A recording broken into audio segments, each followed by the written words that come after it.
जय हिंद दोस्तों, वंदे मातरम। कांग्रेस पार्टी के युवराज राहुल गांधी की सांसदी पर लगातार संकट के बादल मंडरा रहे थे। इस बाबत इलाहाबाद हाई कोर्ट की लखनऊ बेंच ने एक याचिका को खारिज भी कर दिया है जो राहुल गांधी की लोकसभा की सदस्यता को चुनौती दे रही थी। लेकिन दोस्तों, ये फैसला राहुल गांधी की राजनीतिक यात्रा के लिए कोई राहत नहीं बल्कि एक चेतावनी है। ये सदस्यता जाते जाते ही बची है राहुल गांधी की, क्योंकि सुप्रीम कोर्ट की साल 2023 की स्टे के सहारे कोर्ट ने अब इस याचिका को ठुकरा दिया है। असल में यह घटना राहुल गांधी के बार बार कानूनी पचड़ों में फंसने की कथा को दोहराती है। एक ऐसी कथा जहां पर सुधार का नामो निशान नहीं दिखाई देता और कांग्रेस पार्टी जैसी पुरानी पार्टी अपनी लीडरशिप की कमजोरियों को छिपा नहीं पा रही है। आइए दोस्तों, इस मामले को विस्तार से समझते हैं। कौन सा यह मामला है जिसमें राहुल गांधी की सांसदी छिनते छिनते ही बची है और कैसे राहुल गांधी को कोर्ट के इस फैसले को चेतावनी के तौर पर लेना चाहिए। आप लोग भी अपनी राय हमें इस मामले पर कमेंट में जरूर लिख करके बताएं। ये याचिका दोस्तों स्थानीय वकील अशोक पांडे ने दायर की थी, जिसमें राहुल गांधी को गुजरात की एक निचली अदालत के द्वारा मानहानि के मामले में दी गई सजा के आधार पर लोकसभा से अयोग्य घोषित करने की मांग की गई थी। आपको बता दें कि यह वही विवादास्पद केस है जो साल 2019 में शुरू हुआ था, जब राहुल गांधी ने एक रैली में सभी चोरों के सरनेम शाह कह करके अमित शाह का नाम जोड़ दिया था। मोदी का भी उन्होंने जिक्र किया था कि सभी मोदी चोर क्यों होते हैं। गुजरात कोर्ट ने उन्हें 2 साल की सजा सुनाई थी, जिसके फौरन बाद लोकसभा से उनकी सदस्यता को रद्द कर दिया गया था। यह पहली बार नहीं था कि राहुल गांधी का बयानबाजी का अंदाज उन्हें मुसीबत में डाल करके गया था, लेकिन सुप्रीम कोर्ट ने अप्रैल 2023 में इस सजा पर रोक लगा दी थी और राहुल गांधी को वायनाड से दोबारा से चुनाव लड़ने का मौका मिला था। अब दोस्तों, हाई कोर्ट की डिवीजन बेंच, जिसमें जस्टिस शेखर बी सराफ और जस्टिस मंजीव शुक्ला, उन्होंने स्पष्ट कहा कि सुप्रीम कोर्ट की स्टे के कारण अयोग्यता का कोई भी प्रभाव नहीं बचा है, याचिका खारिज कर दी जाती है। लेकिन दोस्तों, यह फैसला राहुल गांधी की सांसदी को बचाने वाला नहीं बल्कि एक अस्थायी ढाल मात्र है। अगर सुप्रीम कोर्ट की स्टे हट जाती तो पूरी कहानी फिर इसके उलट होती, यानी कि राहुल गांधी की पहले भी सांसदी छीनी गई, फिर उनकी सांसदी को बहाल किया गया और अब फिर से राहुल गांधी की सांसदी एक बार छिन सकती थी। पांडे की याचिका में तर्क था कि राहुल गांधी की सजा राजनीतिक अपराध की श्रेणी में आती है जो सांसद बनने के लिए अयोग्य बनाती है, लेकिन कोर्ट ने इसे सिरे से खारिज कर दिया क्योंकि स्टे के बिना कोई भी आधार नहीं है। यह घटना दोस्तों राहुल गांधी की राजनीतिक जिंदगी को एक संकटपूर्ण थ्रिलर बनाने का काम कर रही है, जहां पर हर कदम पर कानूनी जाल फैला हुआ है और राहुल गांधी बार बार उसी जाल में फंसते नजर आते हैं। राहुल गांधी की राजनीतिक यात्रा को अगर हम देखें तो यह कानूनी विवादों की एक लंबी श्रृंखला है। राहुल गांधी का राजनीतिक करियर विवादों से भरा पड़ा है, क्योंकि इनके मुंह से जो निकलता है, जो ये बयान देते हैं, उसके बाद में इनके खिलाफ में केस दर्ज होता है। साल 2023 का ये मानहानि केस तो सिर्फ एक कड़ी है। इससे पहले दरअसल मोदी का जिक्र करते हुए चोर कहना, ये वाला बयान भी, फिर राफेल डील पर सवालों के घेरे और हाल ही में भारत जोड़ो यात्रा के दौरान दिए गए बयानों पर एफआईआर। 2024 में भी दोस्तों लोकसभा के चुनाव के दौरान उनके सम्राट वाले बयान पर बीजेपी ने शिकायत दर्ज करवाई थी और हर बार राहुल गांधी का अंदाज एक जैसा, तीखी, बिना सोचे समझे बयानबाजी जो अदालतों के पटल तक पहुंच जाती है। सवाल दोस्तों यह है कि इतने कानूनी पचड़ों के बाद भी राहुल गांधी सुधरने का नाम क्यों नहीं लेते? क्या यह कांग्रेस पार्टी की परिवारवादी राजनीति की अभिशाप है, जहां पर राहुल गांधी को गांधी सरनेम की ढाल मिली हुई है और वो खुद को संविधान से भी ऊपर मानते हैं? राहुल गांधी की यह आदत न केवल उनकी व्यक्तिगत कमजोरी है बल्कि कांग्रेस पार्टी के लिए एक अभिशाप है। वो लोकसभा में विपक्ष के नेता बने, लेकिन उनकी छवि एक कानूनी क्लाइंट की अधिक होकर के उभरी है। सुधार की उनमें कोई भी कोशिश नहीं दिखती, नाम मात्र की दिखती है। जब राहुल गांधी के खिलाफ में कोर्ट का फैसला आता है तो उनके जो वकील हैं वो लीपापोती करने लग जाते हैं, लेकिन राहुल गांधी जब उन्हें राहत मिल जाती है तो पुराने ढर्रे पर चलने लगते हैं। राहुल को चाहिए था कि वो अपनी भाषा पर लगाम लगाएं, कानूनी सलाहकारों की टीम मजबूत करें और राजनीति को अदालती जंगों से ऊपर उठाएं, लेकिन नहीं, हर बार वही पुरानी गलती, हर बार वही बचाव।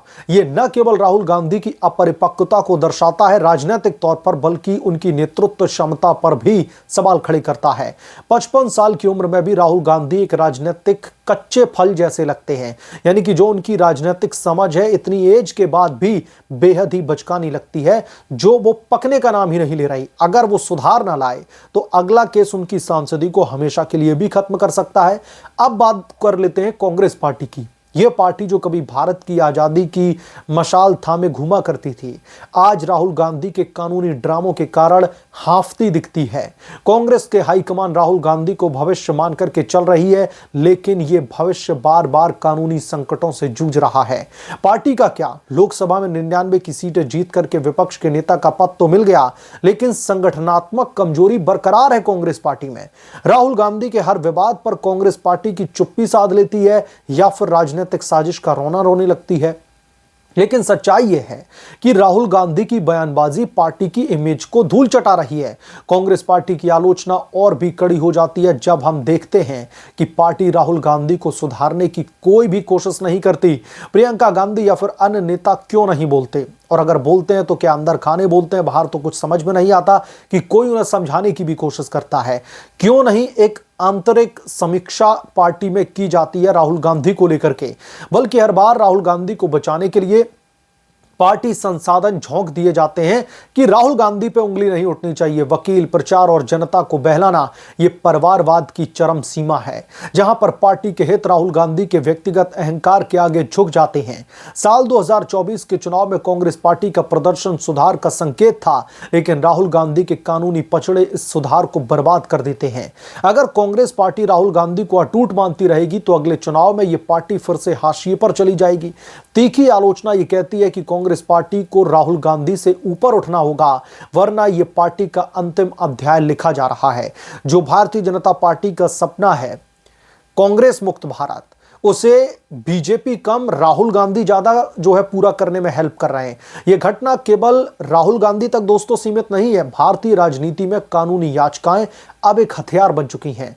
बीजेपी पर आरोप लगता है कि विपक्षी नेताओं को ऐसे केसों में घेरा जा रहा है, लेकिन राहुल गांधी का केस खुद उनकी गलती का नतीजा है। फिर भी यह सवाल उठता है कि क्या विपक्ष को मजबूत करने के लिए कांग्रेस पार्टी को ऐसी लीडरशिप चाहिए? राहुल गांधी को अगर सांसदी बचानी है तो उन्हें अपनी छवि बदलनी होगी, बयानबाज से राजनेता बनना होगा, विवादों से विकास की ओर बढ़ना पड़ेगा। लेकिन वर्तमान हालातों में ऐसा लगता तो नहीं है। सुप्रीम कोर्ट की स्टे एक तलवार की धार पर चलने जैसी है, वो कभी भी गिर सकती है। यानी कि राहुल गांधी अगर अपनी ऐसी हरकतों से बाज नहीं आए, और मुझे लगता है कि वो आएंगे भी नहीं बाज। अक्सर राहुल गांधी के खिलाफ में मानहानि के केसेस में जो है वो फंसते हुए दिखाई देते हैं और तब तक उछलते रहते हैं जब तक कि कोर्ट की तरफ से कोई सख्त कदम नहीं उठा लिया जाता। और जैसे ही कोर्ट की तरफ से कोई बड़ा आदेश जारी कर दिया जाता है तो फिर वही राजनीतिक षड्यंत्रों का रोना शुरू कर देती है कांग्रेस पार्टी कि ये सब कुछ पॉलिटिकल वेंडेटा के तहत किया जा रहा है। भारतीय जनता पार्टी राजनीतिक षड्यंत्र उनके खिलाफ में कर रही है। राहुल गांधी को जानबूझ करके जो है टारगेट किया जा रहा है। इतना ही नहीं, पॉलिटिकल पार्टीज तो छोड़ दिए, जो भी इनके पॉलिटिकल राइवल हैं उनके अगेंस्ट तो इनके बयान आते ही हैं। इसके साथ साथ संवैधानिक संस्थाओं को भी उठा करके कटघरे में खड़ा कर देते हैं। संवैधानिक संस्थाओं पर बेतोड़ प्रहार करते हैं, लोकतंत्र की हत्या बता देते हैं, संविधान जो है तितर बितर हो चुका है। ऐसे बहुत सारे बयान कांग्रेस पार्टी की तरफ से तुरंत निकल करके सामने आने लगते हैं। अब चूंकि इस मामले में सुप्रीम कोर्ट की तरफ से दरअसल ऑलरेडी स्टे लगा रखा था, इस वजह से इस मामले में राहुल गांधी को राहत मिल गई। वरना एक बार फिर से राहुल गांधी की जो सांसदी है वो चर्चा का विषय बन जाती है। एक बार फिर से राहुल गांधी की सांसदी भी जा सकती है। कुल मिलाकर के इलाहाबाद हाईकोर्ट के इस फैसले को कांग्रेस पार्टी राहत के तौर पर नहीं बल्कि एक चेतावनी के तौर पर ले कि आगे आने वाले समय में अगर राहुल गांधी ने अपना बिहेवियर राजनीति के प्रति, अपने बयानों के प्रति नहीं बदला तो ये उनके लिए एक बहुत बड़ा झटका साबित हो सकता है। बहरहाल आप क्या सोचते हैं इसके बारे में, आपकी क्या राय है, कमेंट करके जरूर बताएं। जल्द मिलूंगा किसी दूसरे बड़े अपडेट के साथ में, तब तक के लिए धन्यवाद। अगर आप लोग चैनल पर नए हैं तो प्लीज चैनल को सब्सक्राइब करें, साइड बने बेल आइकन को जरूर प्रेस करें ताकि जब भी मैं कोई बड़ी खबर लेकर के आऊं तो इसकी जानकारी सबसे पहले आपको मिले।